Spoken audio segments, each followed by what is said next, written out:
I dedicate this week's 6-minute rabbi to my wife's maternal grandfather, Yechiel Michel ben Aharon Leib of Shalom, who passed away just days ago on Sunday, the 22nd of Teves. The Jews were suffering mightily at the hands of the Egyptians.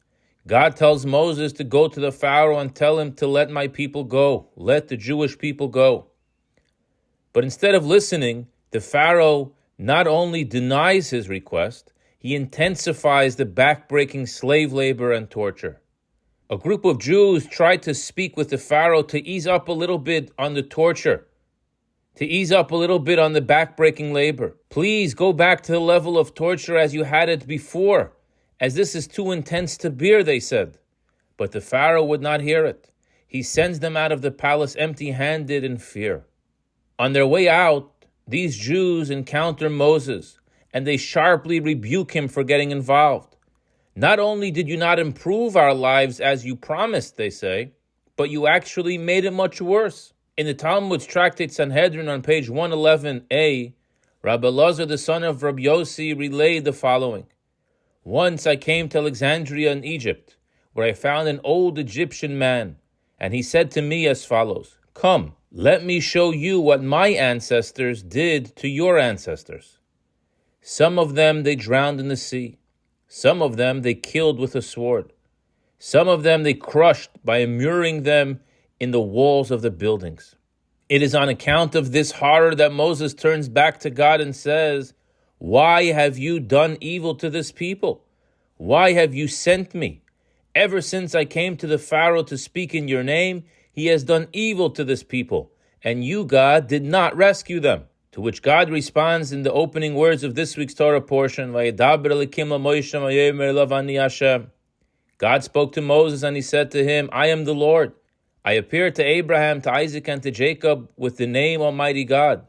But with my name, Yud-Kei Vav-Kei, the Tetragrammaton, I did not become known to them." God said to Moshe, "Chaval al da'avdin v'lo mishtachchen." Alas, for those who are gone and no more to be found. I sorely miss the patriarchs, Abraham, Isaac, and Jacob, whose like is no longer to be found. They were men of true faith and never questioned my ways, unlike you who are so quick to do so. I told Abraham to stand up and walk on the land, and I promised him it will become his land.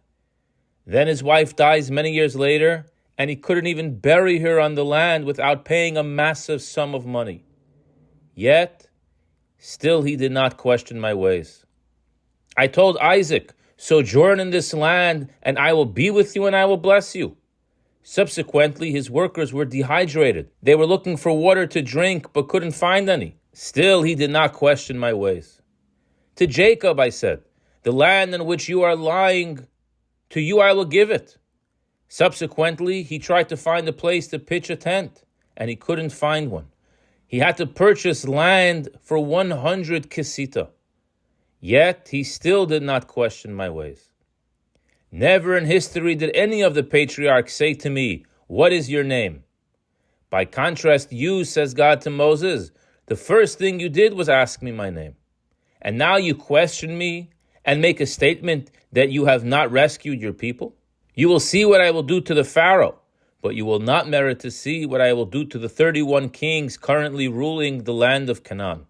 This conversation between Moses and God shed some light on how a Jew should react to suffering and challenges. The patriarchs were men of unparalleled faith. They couldn't make sense of much of their fate. They had a myriad of life experiences to validate questioning God's commitments to them. Yet their faith was mighty strong, and they never even considered it. Moses was seichel. Moses was all about understanding. Moses also had faith. But as a man of deep intellect, he stops to understand. He seeks clarity. He questions God, looking for explanations and revelations. God doesn't appreciate this. It's not the questions that bother God. Questions are always okay. But Moses freezes from the questions. He tells God he can't go to Egypt as his messenger because of the questions he has. He doesn't see how it's going to work. Had he said to God, "Sure, I'll go, and I also know that you are going to take the Jews out of Egypt, but can you just please explain to me how this is all going to work?" perhaps God would not lament the loss of the patriarchs so much. That would have been the proper way to question God. But he didn't. Moshe asks, Moshe questions, Moshe seeks full understanding of God's ways, to which God can only lament the loss of the patriarchs, people whose like is no longer to be found. Like the patriarchs and Jews throughout history, Moshe's grandfather had many reasons to question God's ways. Growing up under communist oppression, his father dying from starvation, no Jewish education, no tradition, no like-minded friends. He's forced to become the provider for the family of 4 at age 13 while fleeing World War II. He arrives to the U.S. penniless and began to start a new chapter in his life, which led him to work, marry, and raise a beautiful family. Here in the U.S., he also had challenges. While he enjoyed life to the fullest and had so much to be grateful for, he also suffered battling different illnesses and had to bury a grandchild he loved dearly. He had questions to God. He did not understand why good people suffer in this world, but he never allowed his questions to disturb his commitment to be a Jew and a proud Jew. He never froze. Like our patriarchs, his faith was unshakable. His love and care for people was endless, never lying, never cheating, always working hard for himself and to help other people. He was a proud chassid of the Lubavitcher Rebbe.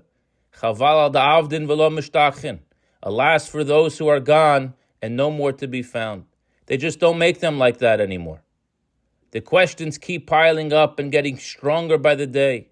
Who can understand all the pain and suffering in this world? God, we know you will fulfill your promise to send us Mashiach. Until then, we will not be deterred. As you teach us in this week's Torah portion, everything is part of a plan. There's a bigger picture that we just can't ever see. Its width is too broad to be captured by means known to mankind. But we also know that we have collectively suffered enough death, enough pain, enough affliction, and enough struggling. We eagerly await to hear the words, the time of redemption has arrived.